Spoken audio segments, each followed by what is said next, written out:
மழைநீர் வடிகால் வசதி அனைத்து இந்திய அண்ணா திராவிட முன்னேற்ற கழகத்திலே மாண்புமிகு புரட்சி தலைவி அம்மாள் தமிழகத்துடைய முதலமைச்சராக இருந்த பொழுது கொண்டு வரப்பட்ட திட்டம் சுமார் 2400 கிலோமீட்டர் தூரம் வடிகால் வசதி செய்து கொடுக்கப்பட்டது. இன்றைக்கு கனமழையால் சென்னை மாநகர மக்கள் பாதிக்க கூடாது, பெய்கின்ற மழைநீர் முழுவதும் வெளியேற்றப்பட வேண்டும் என்ற அடிப்படையில் மழைநீர் வடிகால் பணி மேற்கொள்ளப்பட்டது அனைத்து இந்திய அண்ணா திராவிட முன்னேற்ற கழக ஆட்சியிலே. அதிலே 4 பிரிவாக பிரிக்கப்பட்டது.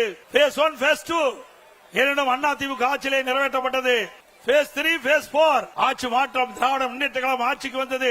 இதுவரை முழுமையாக வடிகால் வசதி பணிகள் நிறைவேற்றப்படவில்லை. 2 ஆண்டுக்கு முன்பே இன்றைய முதலமைச்சர் திரு ஸ்டாலின் அவர்களும் உள்ளாட்சித்துறை நகர்ப்புற வளர்ச்சித்துறை அமைச்சர் அவர்களும் சென்னை மாநகரத்தில் இருக்கின்ற அமைச்சர் பெருமக்களும் எவ்வளவு மழை பெய்தாலும் ஒரு சொட்டு தண்ணீர் கூட சென்னை மாநகரத்திலே தேங்காது என்று குறிப்பிட்டார்கள். நாம் கொண்டு வந்த திட்டம் மழைநீர் வடிகால் பணி அனைத்து இந்திய அண்ணா திராவிட முன்னேற்ற கழக ஆட்சியிலே கொண்டு வரப்பட்ட திட்டம். அந்த திட்டத்தை கூட இவர்கள் முழுமையாக நிறைவேற்ற முடியவில்லை. 2 ஆண்டுக்கு முன்பே இந்த திட்டம் நிறைவேற்றப்பட்டு 98% நிறைவேற்றப்பட்டதா ஒரு பச்சை பொய்யை இன்றைய முதலமைச்சர் குறிப்பிட்டார். சென்னை மாநகரத்தில் இருக்கின்ற அமைச்சர்கள் குறிப்பிட்டார்கள், இங்கே இருக்கின்ற மேயர் குறிப்பிட்டார். வடிகால் பணிகள் 98% நிறைவேற்றப்பட்டுள்ளது.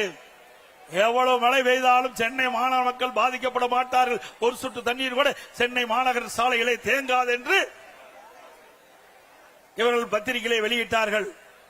ஆனால் நிலைமை என்ன? இதுவரை இந்த வடிகால் பணிகள் நிறைவேற்றப்பட முடியவில்லை.